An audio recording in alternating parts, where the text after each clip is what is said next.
গাজায় যখন নিরীহ ফিলিস্তিনিদের ওপর ইসরায়েলি বাহিনীর নিষ্ঠুর হত্যাযজ্ঞ চলছে, তখন আমেরিকা সফরে গিয়েছিলেন দেশটির প্রধানমন্ত্রী বেনিয়ামিন নেতানিয়াহু। ভাষণ রেখেছেন মার্কিন কংগ্রেসে। আর এই নিয়ে তোপের মুখেও পড়তে হয়েছে মধ্যপ্রাচ্যের কসাইকে। বাইরে মুখোমুখি হতে হয় বিক্ষোভকারীদেরও।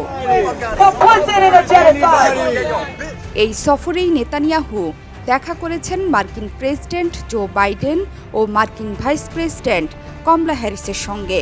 দুই ডেমোক্রেটই গাজার রক্তক্ষয়ী যুদ্ধ ও ফিলিস্তিনিদের মৃত্যু নিয়ে নিজেদের অবস্থান স্পষ্ট করে দিয়েছেন নেতানিয়াহুর কাছে। চাপ দিয়েছেন হামাসের সঙ্গে দ্রুত যুদ্ধবিরতির সমঝোতায় পৌঁছাতে।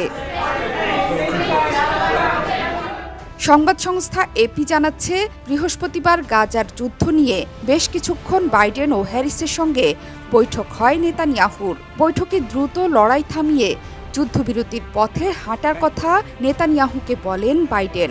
আর গাজার বর্তমান পরিস্থিতি ও ফিলিস্তিনিদের মৃত্যু নিয়ে গভীর উদ্বেগ প্রকাশ করেন কমলা হ্যারিসও।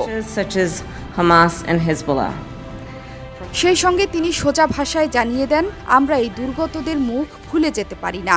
আমি অন্তত চুপ বসে থাকব না। কমলা হ্যারিসের এমন মনোভাব প্রকাশের পর তা নিয়ে তুমুল চর্চা চলছে দেশটিতে। এমনটা বলার পেছনে সত্যিকারের কারণটা জানতে চাইছেন আমেরিকার নাগরিকরা। কমলা হ্যারিসের কথার অর্থ বড় পরিসরে ভাবলে সেটি অনেকটা স্বাধীনতা ঘোষণার মতো। তবে মানবাধিকার বিশেষজ্ঞরা বলছেন, কমলাকে স্পষ্ট করতে হবে বিজয়ী হলে তিনি আসলে কি পদক্ষেপ নেবেন। আমেরিকার পররাষ্ট্রনীতিতে কোনো ধরনের পরিবর্তন আসবে কিনা সেটি স্পষ্ট করতে হবে প্রেসিডেন্ট প্রার্থীকে। From when I was a young girl, collecting funds. The New York টাইমসের প্রতিবেদনে বলা হয়, অনেকটা হঠাৎ করে কমলা হ্যারিস মার্কিন প্রেসিডেন্ট নির্বাচনে ডেমোক্রেটিক পার্টির সম্ভাব্য প্রার্থী হিসেবে আত্মপ্রকাশ করেছেন। এই অবস্থায় বাইডেনের ছায়ার বাইরে এসে নির্বাচনী প্রচারে কমলাকে তার নিজের দৃষ্টিভঙ্গি তুলে ধরতে হবে। সেদিকেই নজর থাকবে সবার। আর আল জাজিরা জানিয়েছে, ফিলিস্তিনের অধিকার কর্মীরা জানতে চান কমলা হ্যারিসের চুপ থাকবেন না বক্তব্য আসলে মার্কিন পররাষ্ট্রনীতির জন্য কি বার্তা বহন করছে। নেতানিয়াহুর সঙ্গে বৈঠকের পর তিনি তো ইসরায়েলকে অব্যাহতভাবে সমর্থন দেওয়ার কথাও জানিয়েছেন।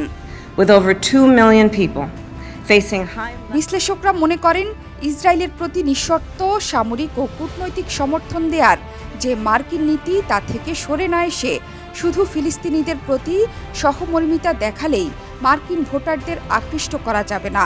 ইসরায়েলের প্রতি বাইডেন প্রশাসনের অব্যাহত সমর্থনের কারণে সরে গেছেন ডেমোক্র্যাট দলের ভোটাররা।